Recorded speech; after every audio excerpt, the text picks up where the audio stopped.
السلام علیکم ورحمۃ اللہ وبرکاتہ۔ نحمدہ و نصلی علی رسولہ الکریم، اما بعد فاعوذ باللہ السمیع العلیم من الشیطان الرجیم من ہمزہ ونفخہ ونفثہ۔ بسم اللہ الرحمن الرحیم۔ رب اشرح لی صدری ویسر لی امری واحلل عقدۃ من لسانی یفقہوا قولی۔ اللہم صلی علی محمد وعلی آل محمد کما صلیت علی ابراہیم وعلی آل ابراہیم انک حمید مجید۔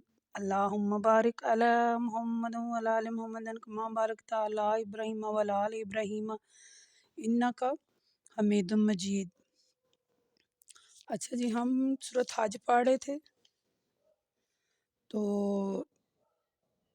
ہم نے سورۃ حج آیت نمبر 62 تک ہمارا سبق تھا۔ تو آگے پڑھتے ہیں سورۃ حج آیت نمبر 63 سے۔ بسم اللہ الرحمن الرحیم۔ الم تری ان اللہ انزل من السماء ماء فتصبح الارض مہدرۃ ان اللہ لطیف الخبیر لہ ما فی السماوات و ما فی الارض وان اللہ لہو الغنی الحمید۔ الم تری ان اللہ سخر لکم ما فی الارض والفلک تجری فی البحر بامرہ ویمسک السماء ان تقع علی الارض الا باذنہ ان اللہ بالناس رؤوف رحیم وہو الذی یحییکم ثم یمیتکم ثم یحییکم ان الانسان لکفور۔ یعنی اللہ کہتے ہیں، اے رسول، کیا آپ نے نہیں دیکھا اللہ بادل سے پانی برساتا ہے تو زمین سرسبز ہو جاتی ہے؟ بے شک اللہ بڑا لطیف اور خبیر ہے۔ اسی کا ہے جو کچھ آسمان میں ہے اور جو کچھ زمین میں ہے، اور بے شک اللہ غنی اور تعریف والا ہے۔ اور اے رسول، کیا آپ نے نہیں دیکھا اللہ نے جو کچھ زمین میں ہے سب کو تمہارے لیے مسخر کر دیا، اور کشتیوں کو بھی جو اللہ کے حکم سے سمندر میں چلتی ہیں تمہارے لیے مسخر کر دیا۔ وہی آسمان کو تھامے ہوئے ہے کہ زمین پر نہ گر پڑے، مگر اس کے حکم سے۔ بے شک اللہ لوگوں پر بڑا شفقت کرنے والا اور بڑا رحم والا ہے۔ اور اے لوگو، وہی ہے جس نے تم کو زندہ کیا، پھر تم کو مارے گا، پھر تمہیں زندہ کرے گا، لیکن انسان بڑا ناشکرا ہے۔ یعنی گزشتہ آیت میں اللہ تعالیٰ نے اللہ تعالیٰ فرماتا ہے کہ صرف اللہ تعالیٰ کو پکاریں، یعنی اللہ کو پکارنا حق ہے، کسی دوسرے کو نہیں۔ تو اس میں اللہ تعالیٰ نے ان آیات میں اللہ تعالیٰ نے توحید کے دلائل کو بیان کیا ہے، ٹھیک ہے۔ یعنی اللہ کہتے ہیں، کیا تم نے نہیں دیکھا کہ اللہ بادل سے پانی برساتا ہے تو پھر کیسے زمین لہلہا اٹھتی ہے؟ سورۃ انعام آیت نمبر 100 میں ہم نے پڑھا تھا نا۔ سورۃ بقرہ آیت نمبر 29 میں بات یہ ہے کہ اللہ تعالیٰ یہاں لکھ دیا ہے نا کہ بے شک انسان بڑا ناشکرا ہے، یعنی اللہ تعالیٰ کی نعمتوں کی قدر نہیں کرتا۔ ہمیں چاہیے صرف اس کے سامنے ہاتھ پھیلائیں، بجائے کہ دوسروں کے سامنے سوال کرنا۔ اس کو پکاریں، اس کے سامنے ہاتھ پھیلائیں، اس کے سامنے سجدے کریں، اس کے سامنے روئیں، ٹھیک ہے۔ اللہ کہتے ہیں، اے رسول، ہم نے ہر امت کے لیے ایک عبادت مقرر کی تھی، کفار اس عبادت کو آج کل بھی بجا لاتے ہیں، تو پھر ان کو اس عبادت میں آپ سے ہرگز جھگڑا نہیں کرنا چاہیے۔ یعنی اے رسول، اس کے معنی یہ نہیں ہے کہ سیدھے راستے پر ہیں، یہ راستہ یعنی یہ سیدھے راستے پر نہیں ہے، لہٰذا آپ ان کو اپنے رب کے سیدھے راستے کی طرف بلانا ہے۔ بے شک آپ سیدھے راستے پر ہیں۔ اور اے رسول، یعنی یہ جب بھی آپ سے جھگڑا کریں تو آپ کہہ دیں، جو عمل تم کر رہے ہو اللہ ان سے بخوبی واقف ہے، اور جن باتوں میں تم اختلاف کر رہے ہو اللہ قیامت کے دن تمہارے درمیان ان باتوں میں فیصلہ کر دے گا۔ کیا آپ کو معلوم نہیں اللہ جانتا ہے جو کچھ آسمان اور جو کچھ زمین میں ہے؟ ان ذالک فی کتاب ان ذالک علی اللہ یسیر۔ جو کچھ آسمان اور جو کچھ زمین میں ہے یہ سب کچھ لوح محفوظ میں لکھا ہے، بے شک اللہ کے لیے یہ سب کچھ آسان ہے۔ ہم؟ یعنی ایام جہلیت میں حج کے جو مناسک تھے ان میں بعض میں تبدیلی کر دی گئی۔ مثلا مشرکین حج کے مہینوں میں عمرہ نہیں تھا کرتے، اللہ کے رسول صلی اللہ علیہ وسلم نے حج کے مہینوں میں عمرہ کیا۔ اس کے بارے میں صحیح مسلم کی ایک حدیث ہے، حضرت عبداللہ بن عباس رضی اللہ تعالیٰ عنہ فرماتے ہیں لوگ ایام جہلیت میں یعنی اسلام کے زمانے سے پہلے حج کے مہینوں میں عمرہ کرنے کو زمین کے اوپر بہت بڑے گناہ میں شمار کرتے تھے، یعنی ماہ شوال، ماہ ذی القعدہ اور ماہ محرم جو حج کے مہینے ہیں ان میں عمرہ کرنے کو ناجائز سمجھتے تھے۔ لوٹ مار کے لیے محرم کو سفر بنا لیا کرتے تھے اور کہتے تھے جب اونٹوں کی پیٹھیں اچھی ہو جاتی ہیں، یعنی جو سفر حج کی وجہ سے زخمی ہو گئی ہیں اور راستوں پر سے حاجیوں کے اونٹوں کے نشان قدم مٹ جائیں اور سفر کا مہینہ ختم ہو جائے تب عمرہ جائز ہے۔ تو جب رسول صلی اللہ علیہ وسلم اور آپ کے ساتھی چوتھی ذی الحج کو حج کا احرام باندھے ہوئے مکہ میں داخل ہوئے، آپ نے ان کو حکم دیا کہ حج کے احرام کو عمرہ بنا دیں۔ تو لوگوں کو یہ بات بڑی انوکھی معلوم ہوئی اور عرض کی یا رسول اللہ ہم کیسے حلال، یعنی پورے ماہ ادھورے، آپ نے فرمایا پورے حلال ہو گئے ہو، یعنی کسی چیز سے پرہیز کی ضرورت نہیں ہے۔ یعنی 9 ذی الحج کو قریش مزدلفہ میں قیام کرتے تھے، دوسرے لوگ عرفات میں قیام کرتے، تو اللہ کے رسول صلی اللہ علیہ وسلم نے باوجود قریشی ہونے کے عرفات میں قیام کیا۔ تو اما عائشہ صدیقہ رضی اللہ تعالیٰ عنہ فرماتی ہیں پھر یہ آیت نازل ہوئی یعنی قریش کے سلسلے میں کہ وہ مزدلفہ میں قیام کرتے ہیں، یعنی وہاں سے پھر روانہ ہو، تو اس آیت کے ذریعے انہیں عرفات کی طرف لوٹا دیا گیا، یعنی انہیں حکم دیا گیا کہ وہ بھی وہیں سے روانہ ہو جہاں عام لوگ روانہ ہوتے ہیں۔ تو مشرکین جو تھے وہ ایام جہلیت میں مزدلفہ سے سورج طلوع ہونے کے بعد مینا روانہ ہوتے تھے، تو آپ صلی اللہ علیہ وسلم قبل طلوع آفتاب روانہ ہوئے۔ یہ آیات اس وقت کی ہیں۔ وَيَعْبُدُونَ مِن دُونِ اللَّهِ مَا لَمْ يُنَزِّلْ بِهِ سُلْطَانًا وَمَا لَيْسَ لَهُم بِهِ عِلْمٌ وَمَا لِلظَّالِمِينَ مِن نَصِيرٍ وَإِذْ تُتْلَىٰ عَلَيْهِمْ آيَاتُنَا بَيِّنَاتٍ، اللہ کہتے ہیں اے رسول یہ لوگ اللہ کے علاوہ دوسری چیزوں کی عبادت کرتے ہیں، حالانکہ اللہ نے اس کی کوئی دلیل نازل نہیں فرمائی اور نہ اس کو اس سلسلے میں کوئی علم ہے۔ تو قیامت کے دن ظالموں کا کوئی مددگار نہیں ہوگا۔ اور اے رسول جب ان کافروں کے سامنے ہماری صاف اور واضح آیتیں تلاوت کی جاتی ہیں تو آپ ان کے چہرے میں ناخوشی کے آثار پہچان سکتے ہیں، لہٰذا معلوم ہوتا ہے کہ ان قریب ان لوگوں پر جو انہیں اللہ کی آیات پڑھ کر سنائی جائیں جھپٹ پڑیں گے۔ تو اے اللہ کے رسول آپ کہہ دیجئے کہ کیا میں تمہیں اس غیظ و غضب سے بھی یعنی ایک چیز نہ بتا دوں، وہ دوزخ کی آگ ہے جس کا اللہ نے کافروں سے وعدہ کیا ہے اور وہ بہت برا ٹھکانہ ہے۔ یعنی گزشتہ آیت میں اللہ تعالیٰ نے شرک کی زبردست تردید کی ہے، ٹھیک ہے۔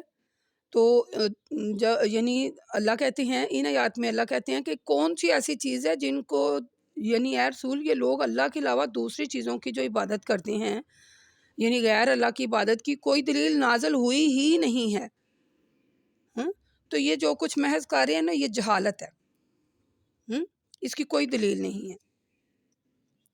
صرف اللہ کی عبادت کریں، بس صرف اللہ کی عبادت کریں، صرف یا ایھا الناس ضرب مثل فاستمعوا لہ ان الذین تدعون من دون اللہ، اللہ کہتے ہیں اے لوگو ایک مثال بیان کی جاتی ہے اسے غور سے سنو، بے شک جن لوگوں کو تم اللہ کے علاوہ پکارتے ہو وہ تو ایک مکھی بھی نہیں بنا سکتے، اگرچہ اس کام کے لیے وہ سب جمع ہی کیوں نہ ہو جائیں، اگر ان سے مکھی کوئی چیز چھین کر لے جائے تو وہ اس سے اس چیز کو چھڑا نہیں سکتے، طالب اور مطلوب دونوں ہی کمزور ہیں۔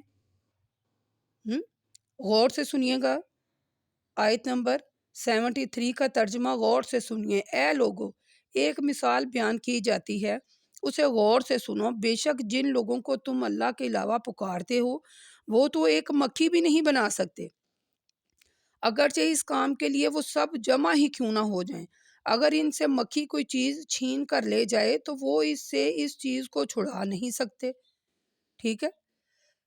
مکھی کو چیز لے جائے تو کیا آپ اسے پکڑ سکتے ہیں چیز کو؟ آپ کے کھانے کے اوپر بیٹھ کر آپ کا کھانا منہ میں ڈال کے لے جاتی ہے، تو کیا آپ اسے پکڑ سکتے ہیں؟ نہیں۔ طالب اور مطلوب دونوں کمزور ہیں، جو پکار رہے ہیں وہ بھی اور بے بس ہیں، اور جن کو پکارا جا رہا ہے وہ بھی بے بس ہیں۔ یعنی اللہ تعالیٰ نے یہ مثال دی ہے کہ جیسے مکھی کوئی چیز لے جائے تو آپ ہاتھ سے نہیں لا سکتے، ویسے یہ لوگ جن بتوں کی یا جن چیزوں کی یہ پوجا کر رہے ہیں وہ بے بس ہیں۔ کسی کو کوئی قدرت حاصل نہیں ہے، قدرت تو بس اللہ کو حاصل ہے۔ لیکن انہوں نے اللہ کی قدر نہیں کی جیسے کہ اس کی قدر کرنے کا حق ہے۔ وَمَا قَدَرُ اللَّهَ حق قدرتہ ان اللہ قوی العزیز، جیسا کہ حق ہے، بے شک اللہ ہی قوی ہے اور وہی غالب ہے۔ اللہ فرشتوں میں سے بھی پیغام پہنچانے والے منتخب کر لیتا ہے اور انسانوں میں سے بھی، بے شک اللہ تعالیٰ سننے والا ہے اور دیکھنے والا ہے۔ وہ جانتا ہے جو کچھ ان کے آگے ہے اور جو کچھ ان کے پیچھے ہے، تمام کام اسی کی طرف لوٹائے جاتے ہیں۔ اے ایمان والو، رکوع کرتے رہو، سجدہ کرتے رہو اور اپنے رب کی عبادت کرتے رہو اور نیک کام کرنے کا حکم کرتے رہو تاکہ تم فلاح پاؤ۔ یعنی پچھلی آیات تھیں، اس میں شرک کی تردید کی، اور ان آیات میں اللہ تعالیٰ نے ایک مثال بیان کی، جو میں نے ابھی آپ کو سنائی 2 بار۔ آپ خود بھی اس کا ترجمہ پڑھیے گا۔ یہ آیت جو ہے بڑی اچھی آیت ہے، اس کو یاد کر لیں۔ جب بھی آپ کہیں جائیں، کسی کو کوئی ایسی بات ہو رہی ہے تو آپ یہ والی آیات کا ترجمہ یاد کر کے آپ اسے سنائیں، ٹھیک ہے؟ یعنی اللہ تعالیٰ نے بار بار شرک سے روکا ہے اور مختلف قسم کی آیات بیان کی ہیں تاکہ انسان جو ہے وہ سمجھ جائے، لیکن کوئی ایسی کوئی سبیل نظر نہیں تھی آتی۔ سورۃ حج ہم پڑھ رہے ہیں، یہ سورۃ حج کی آخری آیات ہے، آیت نمبر اس کی 78 آیات ہے، یہ آخری آیات ہے۔ اس کا ترجمہ بھی غور سے سنیے گا۔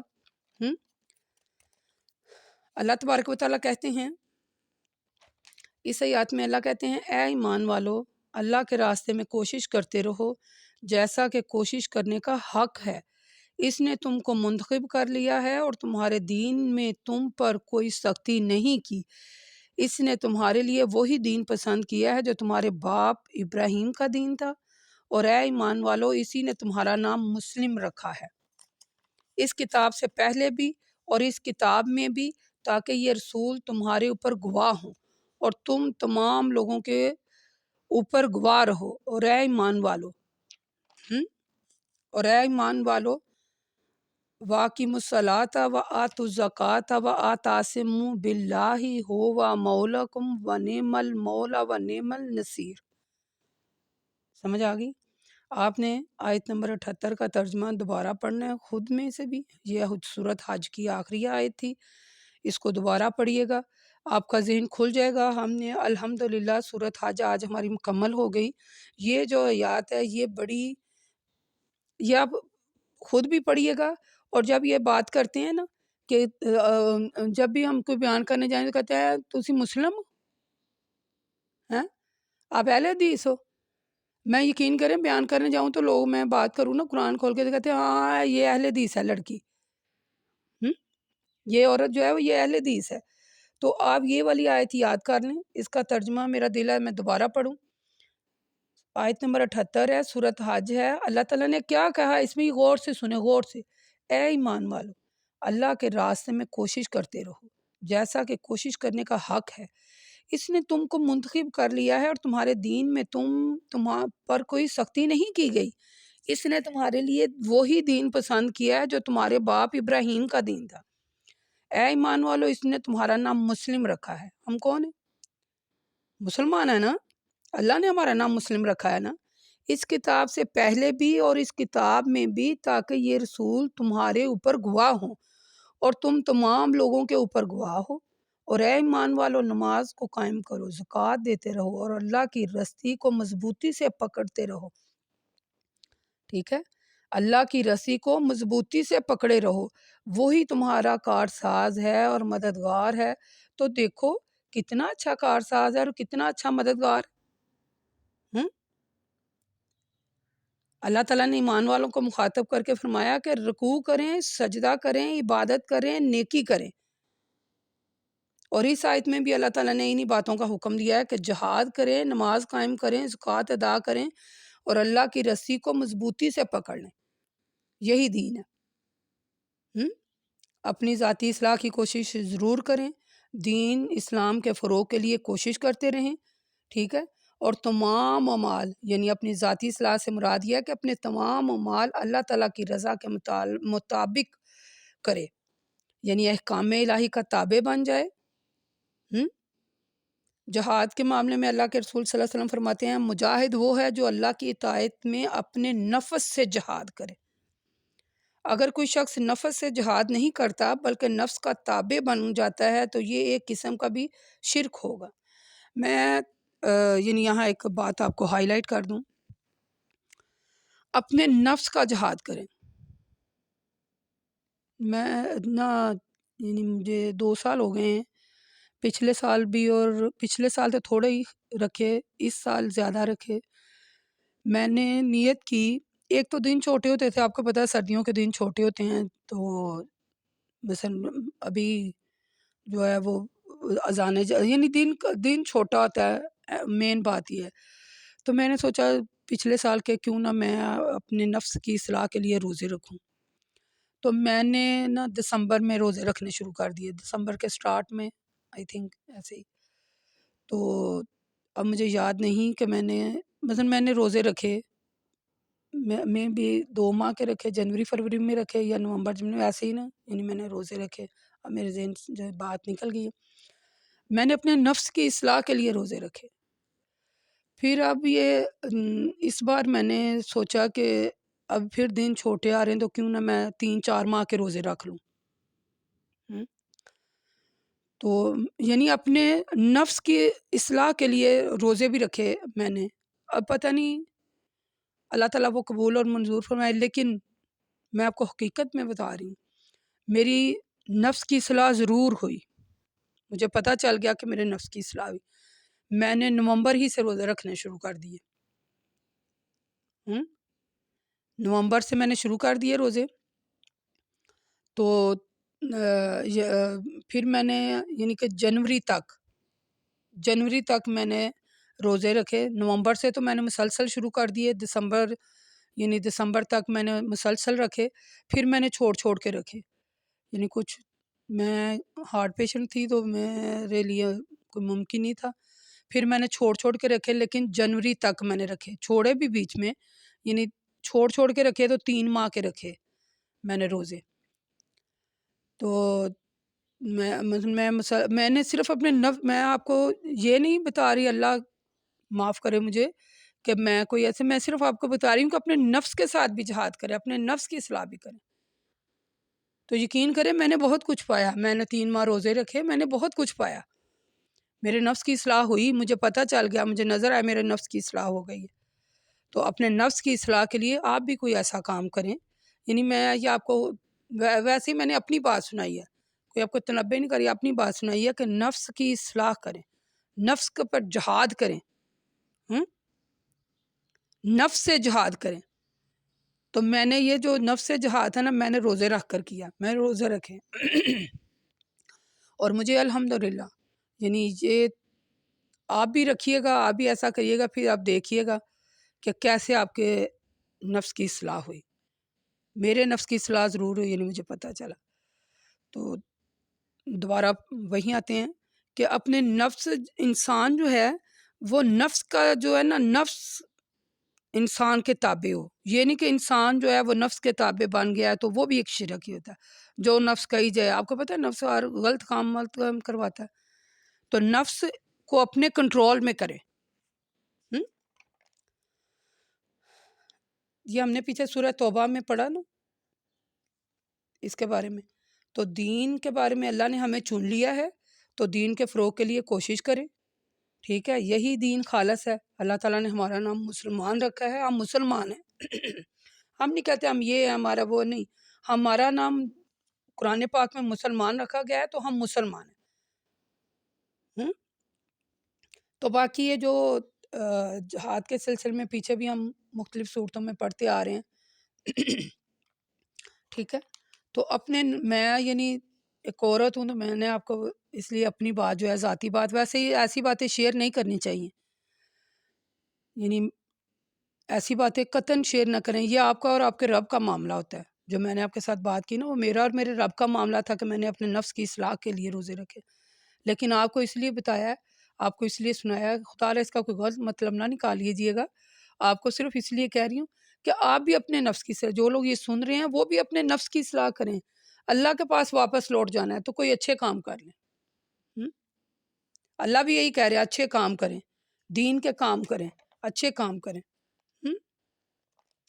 تو اللہ تعالیٰ سے دعا ہے کہ اللہ تعالیٰ نے ہمارا نام مسلمان رکھا ہے، تو اپنے آپ کو مسلم کہلوائیں، اور جو حضرت ابراہیم علیہ السلام کی طرف اللہ تعالیٰ نے کہا ہے نا کہ یہ ان کے باپ ابراہیم علیہ السلام کا دین تھا۔ میں سورۃ آل عمران میں ہم نے پڑھا نا، ابراہیم علیہ السلام نہ یہودی تھے نہ عیسائی تھے، اور نہ ہی وہ مشرکوں میں سے تھے، بلکہ وہ پکے مسلم تھے، پکے۔ ہم؟ پڑھا نا ہم نے پیچھے، تو اسلام کی دعوت دی، اللہ تعالیٰ کی بتائی ہوئی باتیں جو ہیں قرآن کو ترجمے کے ساتھ پڑھیں، اس کو لوگوں تک پہنچائیں۔ ہو سکتا ہے اللہ تعالیٰ کو ہماری کوئی ادا پسند آ جائے، تو وہ ہمیں معاف کر دے، ٹھیک ہے۔ اور یہ بھی بات اپنے ذہن میں رکھیں کہ قیامت کے دن دوبارہ زندہ کیا جانا ہے، اور جب ہمارا نامہ مال کھلے تو اس میں کچھ تو نیکیاں ہوں، تو نیکیاں جمع کریں، نیکیاں اکٹھی کریں، اپنے نفس کی اصلاح کریں۔ میری دعا ہے اللہ تعالیٰ سے، یا اللہ جو کچھ یہ میرے پڑھنے میں سمجھنے میں کوئی بھی غلطی ہوگی تو یا اللہ مجھے معاف کرنا۔ میرا روزے رکھنا میرا اور اللہ کا معاملہ تھا، میں ایک بار پھر آپ کو دہرا رہی ہوں، خدا رہا اس بات کا کوئی غلط مطلب نہ نکال لیجیے گا کہ میں بتا رہی ہوں یا میں آپ کو سنا رہی ہوں کہ میں کیا نہیں۔ میں صرف یہ کہہ رہی تھی کہ اپنے نفس کی اصلاح کا ایک طریقہ یہ بھی ہو سکتا ہے، ٹھیک ہے۔ تو اللہ تعالیٰ کو ہماری کوئی بھی ادا پسند آ جائے، کوئی بھی بات پسند آ جائے، آپ یہ جہاں تک ہم نے قرآن جو شروع سے میرے ساتھ ہیں سن رہے ہیں، پڑھ رہے ہیں اور پوچھ رہے ہیں، اللہ تعالیٰ سب کو صراط مستقیم، مجھ سمیت سب کو صراط مستقیم پر چلائے، ٹھیک ہے، اور ہمیں قرآن پڑھ کر دوسروں کو سمجھانے والا بنا دے۔ قرآن پڑھیں اور دوسروں کو بھی اس کی تلقین کریں، وہ بھی پڑھیں، دیکھیں اللہ نے ہمارے لیے کیا حکم نازل کیا ہے۔ وَقُولُوا قَوْلِي هَٰذَا لِأَسْتَغْفِرَ اللَّهَ، السلام علیکم ورحمۃ اللہ وبرکاتہ۔